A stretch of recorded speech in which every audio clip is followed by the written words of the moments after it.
Hi friends, आम आज बनैबा पनीर टिक्का आउ सेटा पुनी तावा रे बनैबा।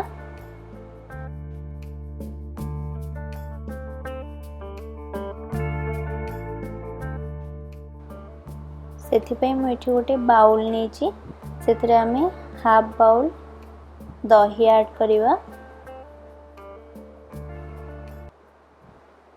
आउ गोटे टेबल स्पून अदा रसुण पेस्ट,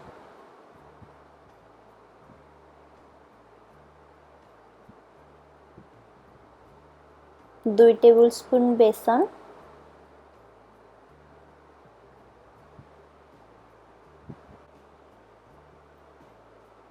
लंका गुंड मुठी तीखा लाल नहीं से कम लंका गुंड पकाउची, हल्दी गुंड,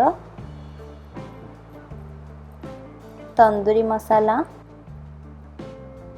जीरा पाउडर, धनिया पाउडर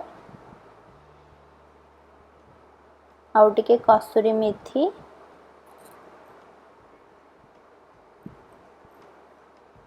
आउ लेमन जूस आउ लास्ट रे स्वाद अनुसार लूण। याकू आम ए भल से मिक्स करिबा।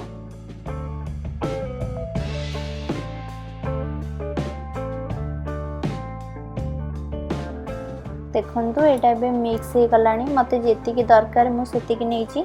मु एठी नेची पनीर, कैप्सिकम, पियाज एमती बड़ बड़ साइज रो काटी नेची।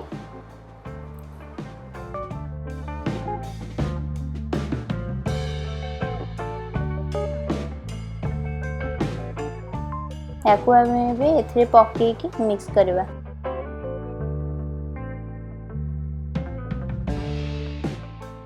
एटा भी भल से मिक्स हो जाइए। मुझे देखो टूथपिक नहीं, एबे तो लॉकडाउन चली कबाब स्टिक मिलबनी, से आम यहाँ टूथपिक रे बनेबा।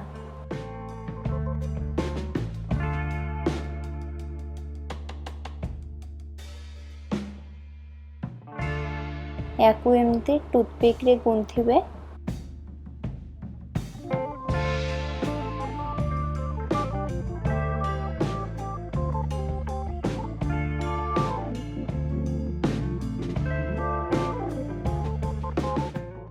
देखंतु एबे एटा हे गला आ बाकी सब एमती करबा। एटा एबे हे गला, आमे एबे जीवा याको फ्राई करया पई। मु सेति पई गोटे तावा नेची, गैस ऑन करके गोटे तावा बसेबा, तापर एथिरे टिके तेल लगेबा, रिफाइन तेल।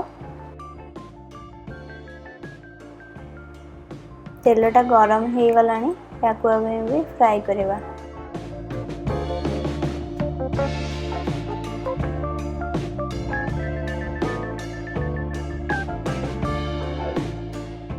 या ऊपर एमती आउ टिके टिके तेल देकी आउ गोटे साइड पकेबे। एमती चारि साइड आपण फ्राई करिवे।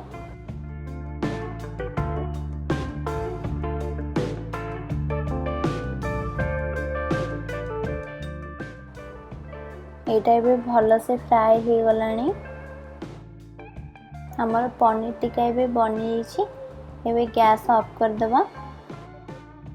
आउ याकू आपण ग्रीन चटनी किंबा पियाज सह खाई परिबे। आउ लास्ट रे टिके चाट मसाला पकेबा।